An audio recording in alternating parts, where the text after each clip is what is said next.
23 days till the man burns, and today we're talking about temple etiquette. The temple is considered a bit of a special sacred place at Burning Man. A lot of people go there to mourn and grieve people that have passed away or loved ones that are no longer in people's lives, to meditate, to reflect, to leave mementos, to try and overcome hurdles or try and leave the past behind or connect with the past. For many people, there's deep emotional reasons why they are visiting the temple at Burning Man. And like with any place that is considered sacred or special like that, its own set of etiquette has kind of sprung up around it. So the temple is not a religious place, it is not connected to any specific religion. Some people at Burning Man may choose to go and worship there, or they may choose to do something religious there that is related to their own religion. But the temple itself is not specifically designed as like a religious place. But you know, a lot of the ways that people kind of use the temple or regard the temple are kind of connected to religious ceremony or religious type things. You know, if you are mourning a loved one at the temple, you know, that could be similar to going to a religious place to mourn someone. So a lot of the etiquette is similar to the kind of etiquette that you would find in religious buildings. You know, it's not the kind of place where you're going to go and start doing cartwheels and getting really drunk and being loud and partying, or, you know, for romantic trysts or anything like that. It's more the kind of place where, out of respect for the other people that are there, you keep the noise down a bit. You kind of allow the people around you to have the experience in the time that they're trying to have without interfering with that.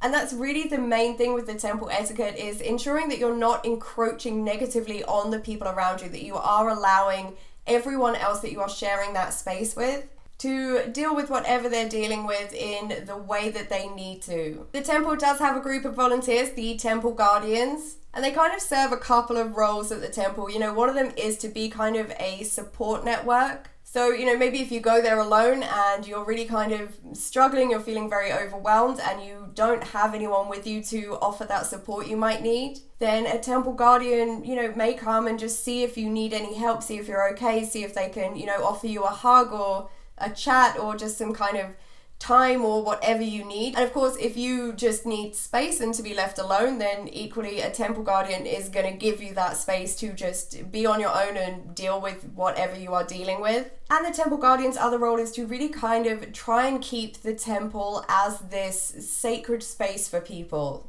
So, you know, if someone goes into the temple and they are behaving in a disrespectful way, or they are kind of encroaching negatively on other people's time in the temple, then the temple guardians are going to try and deal with that. That might mean asking someone to just straight up leave. It could be taking them to one side to just kind of explain the temple and what it's about and the kind of etiquette and atmosphere there. Because, you know, for some people at Burning Man, especially first timers, you might not be aware of the temple and the kind of etiquette that's going on there. You know, you might unintentionally just think like it's another piece of art and you want to go and climb on it or party in there or something. And so if that happens, the temple guardians may come and like take you to one side and just have a chat with you and kind of educate you about the temple a bit. So if you are at the temple and a temple guardian kind of wants to speak to you, then it's possible that you are doing something that is negatively impacting the people around you. The burning of the temple itself is very, very different from burning the man. You know, burning the man is kind of, you know, celebratory. It's like this huge event where everyone's coming together and it's fun and it's amazing.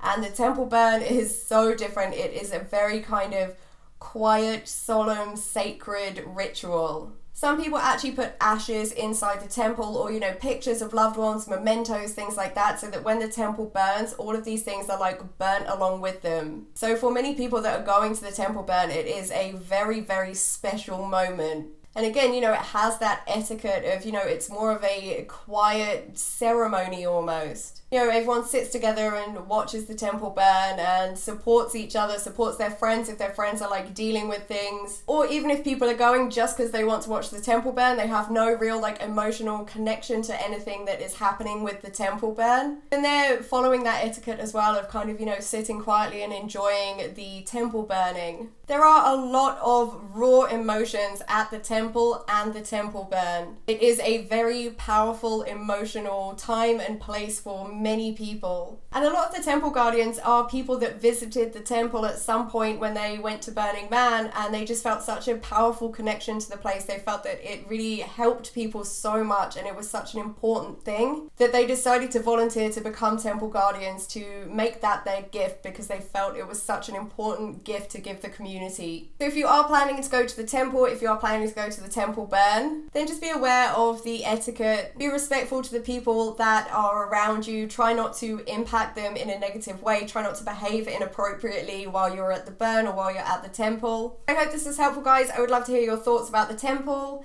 and the temple burn, and about your experiences with the temple if you have been before. And if any of you are going through some tough experiences this year and you're going to the temple to try and find some peace or get some catharsis, then I really wish you all the best, and I really hope that the temple, helps you and gives you whatever it is that you're looking for. So yeah, I hope this was helpful, and if you see me at Burning Man this year, feel free to come and say hi to me.